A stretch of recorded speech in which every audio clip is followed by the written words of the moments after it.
Reiniciando a leitura do livro, vamos lá. Pedro, rogai ao Mestre por misericórdia para que este homem que dirige os destinos da Igreja compreenda a vontade divina e lute verdadeiramente pela paz. Compreenda o amor e lute verdadeiramente pelo amor puro. Compreenda a justiça e ajude a estabelecer essa justiça no seio dos povos. Que lute pelo perdão, mas que perdoe. Que lute pelos tesouros da religião. Porém, aqueles guardados no Evangelho, que tal herança possa atingir a humanidade inteira. E avançou de cabeça erguida ao encontro do Papa Inocêncio III. Só um momento, gente, tem alguém querendo participar. Espera aí, tem que abrir a porta. Entra logo, Dade.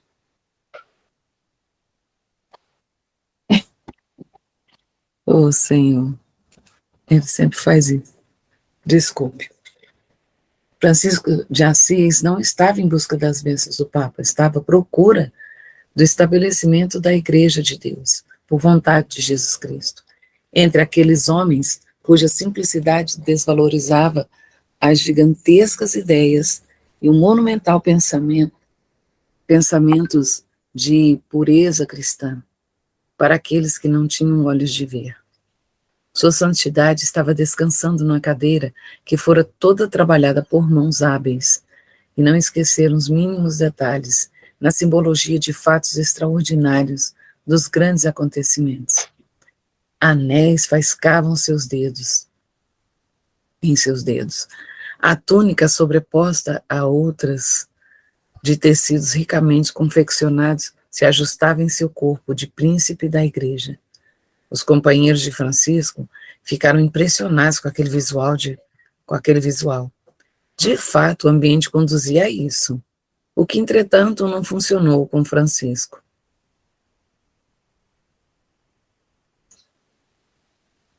Que via somente o homem e sentia seus atos, sabendo o que ele precisava ouvir em nome daquele que tudo governa e ordena. Francisco de Assis, pés descalço, como era e como andava em qualquer lugar, foi em direção ao Papa e lhe estendeu a mão, e beijou-a com ternura peculiar ao seu ser, desejando ao patriarca da igreja saúde e paz. Todos fizeram o mesmo.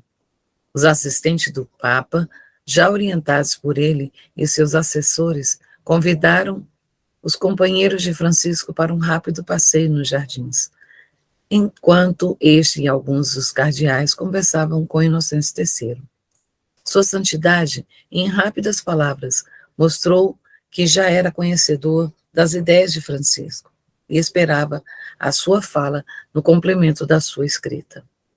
Francisco, humildemente, acomodado ao lado do Papa, passou levemente as mãos em sua própria cabeça, esperando inspiração de Deus, e disse sorrindo para o homem que tinha nos ombros o peso da cruz: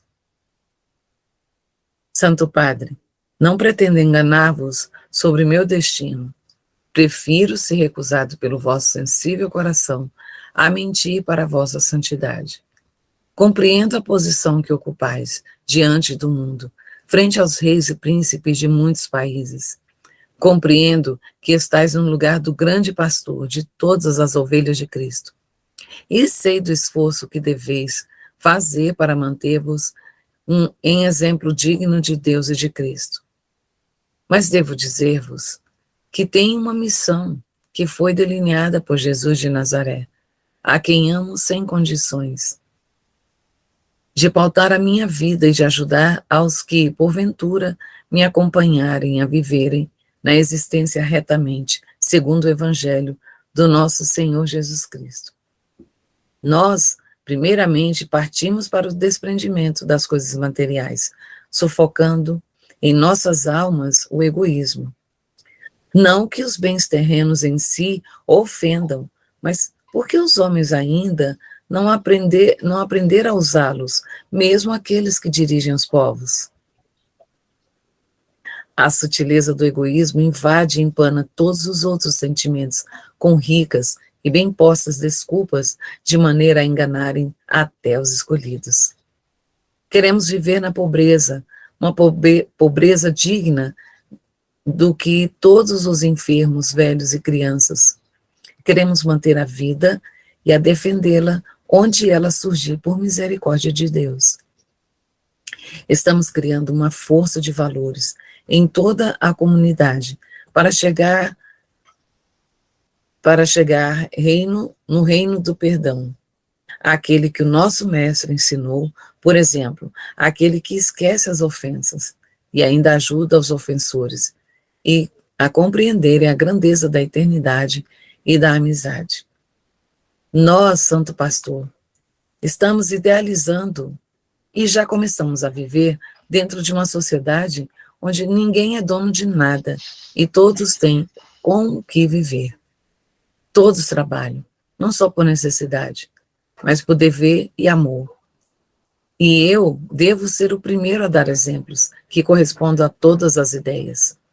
Não devo e não posso vestir capa e túnica enquanto meu irmão do caminho anda nu.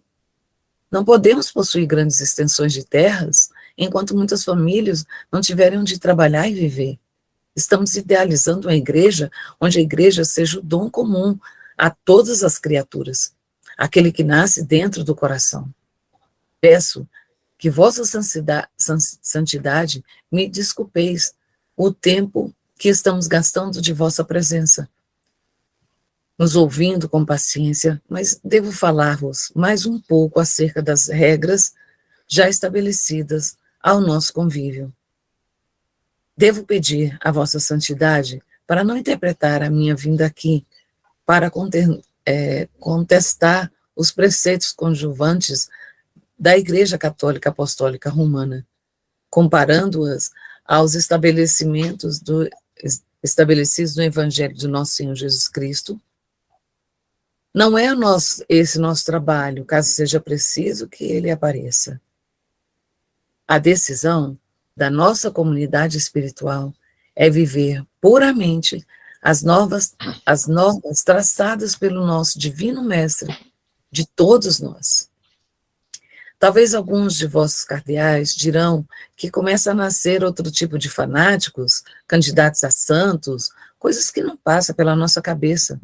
Santo na terra, somente um pisou, honrando a dignidade do nome, Jesus Cristo. Não é do nosso feitio perturbar qualquer comunidade existente, principalmente a nossa querida Madre Igreja, mas estamos impulsionados pela consciência para levar uma vida digna de ser chamada vida cristã. Não temos pretensões de modificar qualquer pessoa, nem dar lição de moral a quem quer. Não está dando para ver? Peraí. Quem quer que seja. Quer que seja. Apenas estamos sentindo um impulso humano, se não divino, para a pureza de pensamentos, para a pureza da verdade, para a pureza do amor. Não há mal algum em querer ser bom, compreendendo a bondade, em ser justo, entendendo o que é a verdadeira justiça, em ter amor àquele que não esquece a universalidade em todas as direções da vida. Fiz uma pequena pausa. No afã de renovar ideias, ajustar mais uma intuição, notar se havia cansaço na tolerância do Papa e dos cardeais, todos em silêncio. Ansioso, sentia na sua mais alta percepção que eles desejavam ouvir mais, e que alguns deles estavam gostando do assunto, porque nunca viram tamanha coragem, estampada em feição tão simples, jamais presenciaram e sentiram influências. Como aquela partindo de uma criatura sem nome, sem vestes e sem posição, no meio político,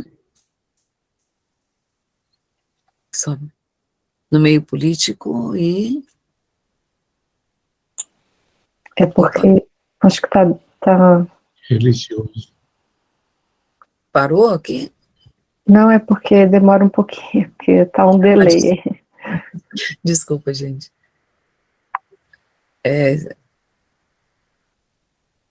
No meio político, cadê? Partindo da criatura sem nome, sem verso, sem posição, no meio político e religioso. Só poderia ser força de Deus, somente poderia ser a presença do nosso próprio Cristo.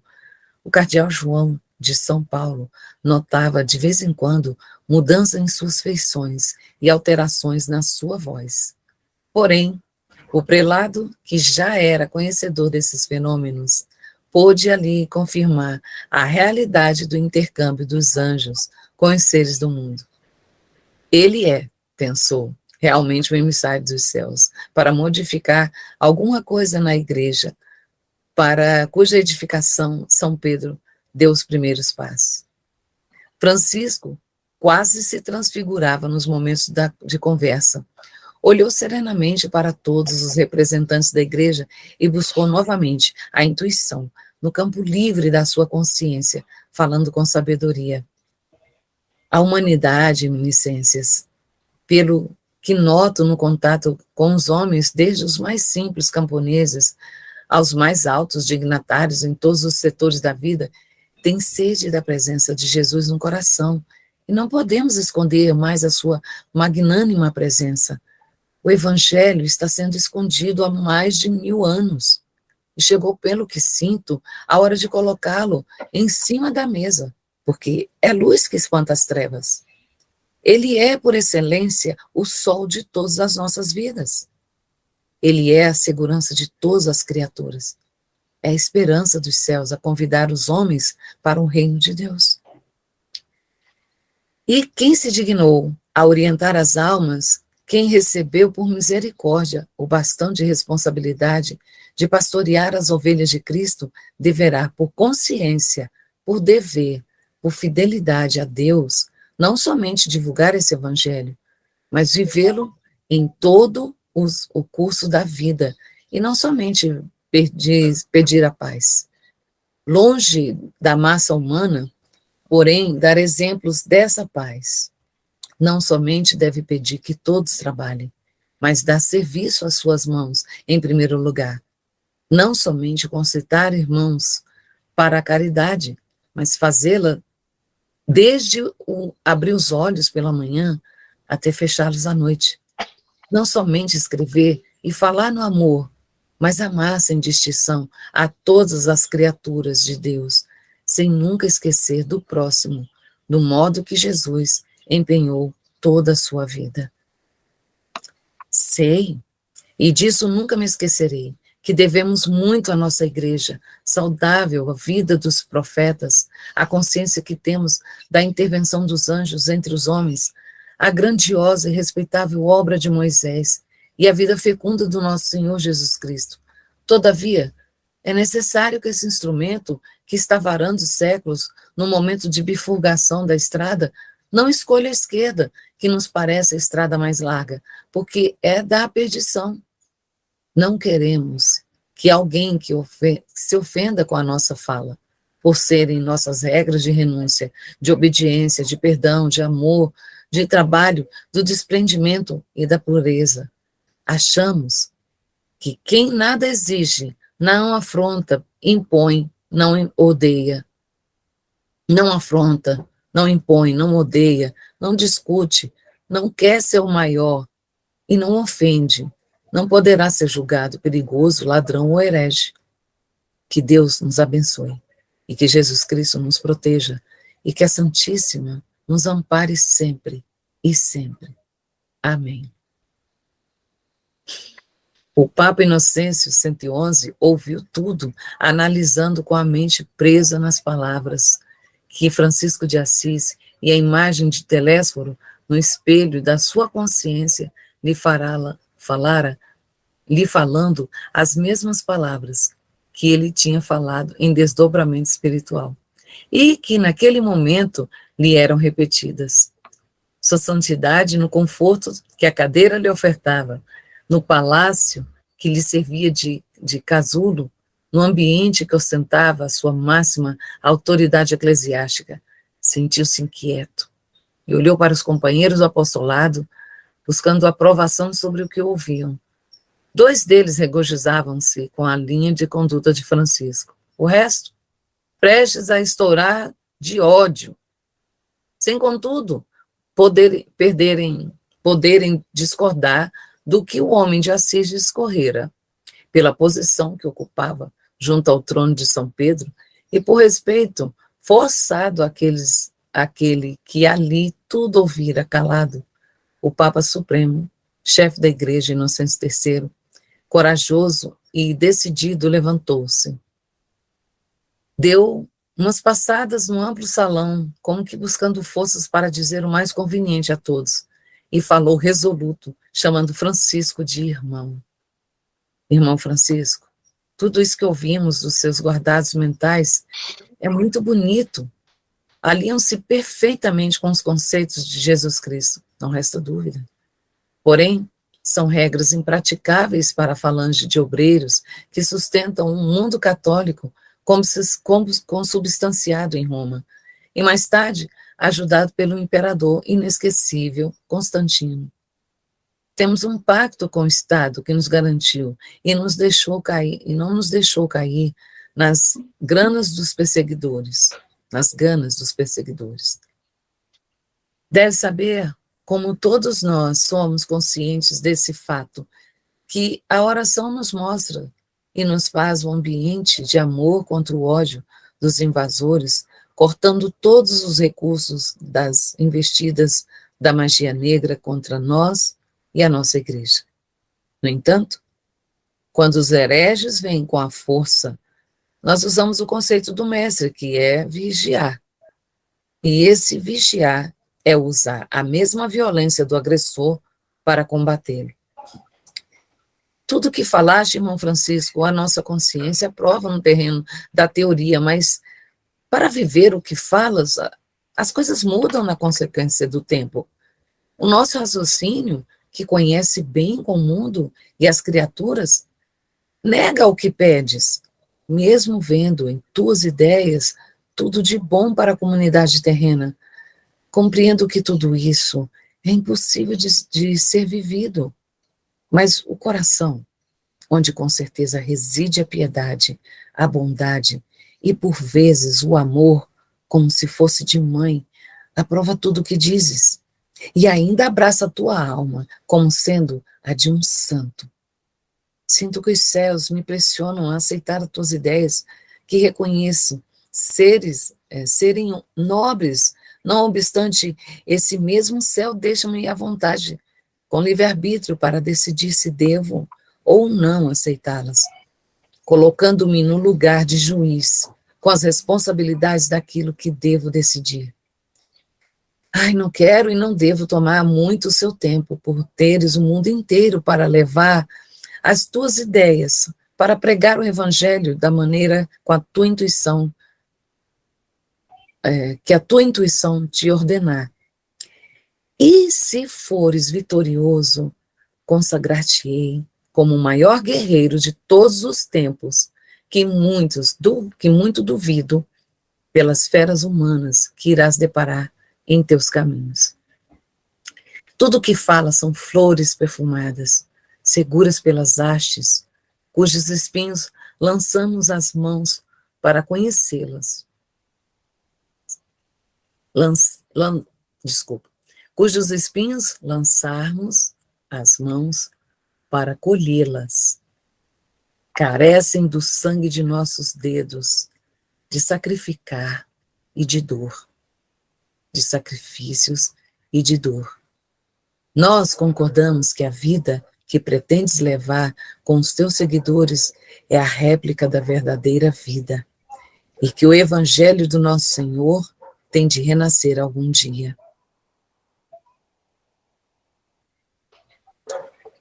Como nos primórdios do cristianismo nascente.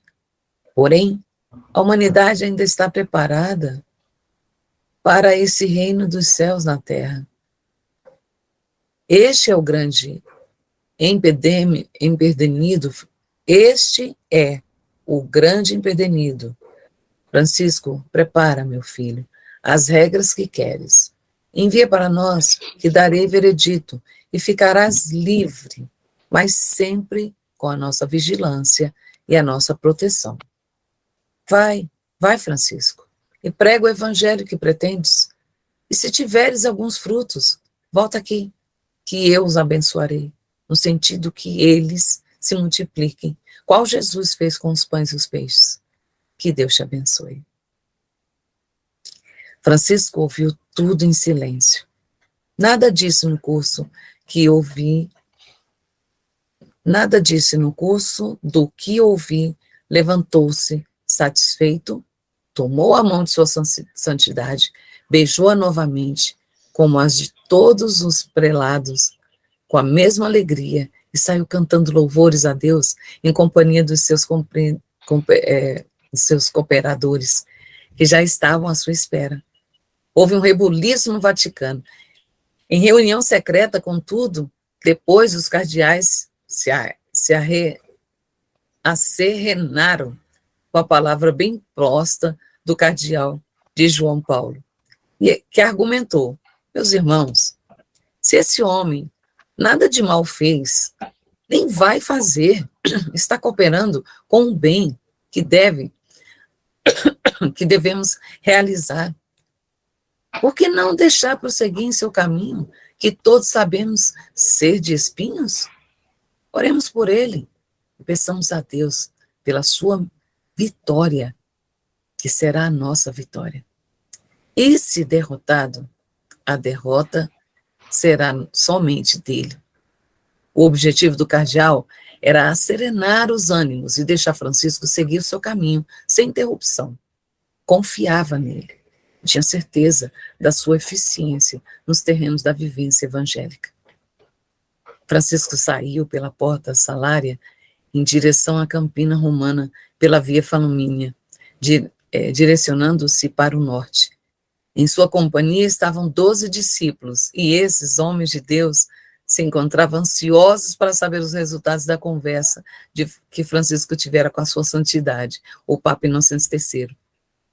No rosto de Francisco, que não mudava, mesmo diante de muitos obstáculos, notava-se uma claridade diferente vitória, da primeira vitória diante do Sumo Pontífice, sem aprovação das suas e para... sem aprovação das suas e para que pudesse levá-las à massa humana, seria difícil naquela época cumprir missão, como fez tão gloriosamente quando a empenhou com Jesus. Francisco de longe percebeu um aglomerado de pessoas. E quando chegando perto, notou que se tratava de um cantor popular, cantando na rua, muito comum àquelas terras. E a voz atraiu o grupo de homens que Francisco guiava. O cantor não somente fazia vibrar a sua voz de saudades com muita harmonia, como também dançava em ritmo de encantar e distrair. Apurando os seus ouvidos, Francisco achou conveniente aproximar-se, pois conhecia aquela voz. Quando chegou bem perto, no meio da multidão, teve uma alegria, como aquela que sentiu quando o Papa Inocêncio III aprovara suas ideias. Era Shaolin. Suspendendo o braço, gritou com emoção: Shaolin, Shaolin! Este, ao ouvir o chamado... Oi. Vou aproveitar que agora vai mudar o foco da conversa no livro, né, e já está terminando. Né? É muito importante, né, a gente prestar atenção nessa conversa de Francisco com o Papa, né?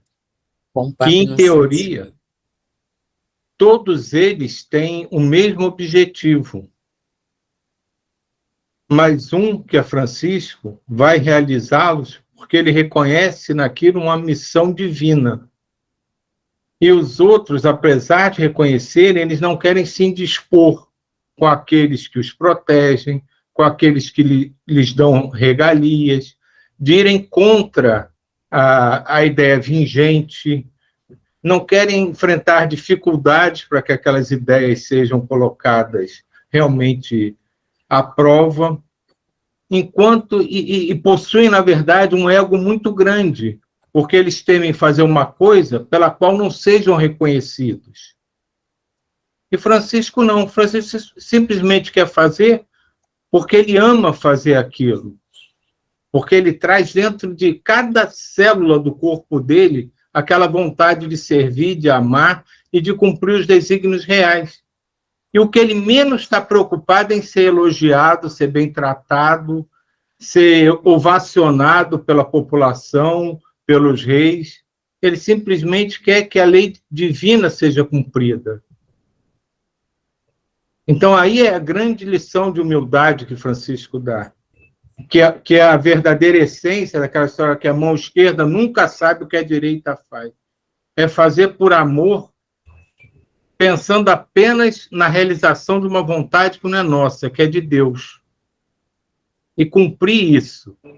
Quando a gente começa a se preocupar com o que os outros vão achar, com o que os outros vão dizer, se os outros vão gostar, se vão me elogiar, se vão dizer que eu sou bonito, se eu sou feio, o trabalho perde toda a graça, perde todo o sentido. Então, a gente tem que fazer, e fazer cada vez mais, e cada vez mais se importar menos com quem está ao redor, se ele está achando que aquilo é bom ou se é ruim. Importa o que vem do seu coração, na intimidade que você cria com o alto, com a espiritualidade maior. Isso é que funciona. Isso é que Francisco vem tentando ensinar já antes de Francisco, desde a época de João. E é isso que a gente tem que colocar em prática. Vamos fazer sim. E não nos importar se isso está sendo reconhecido, se isso está sendo levado em consideração. Vamos fazer simplesmente porque é o certo.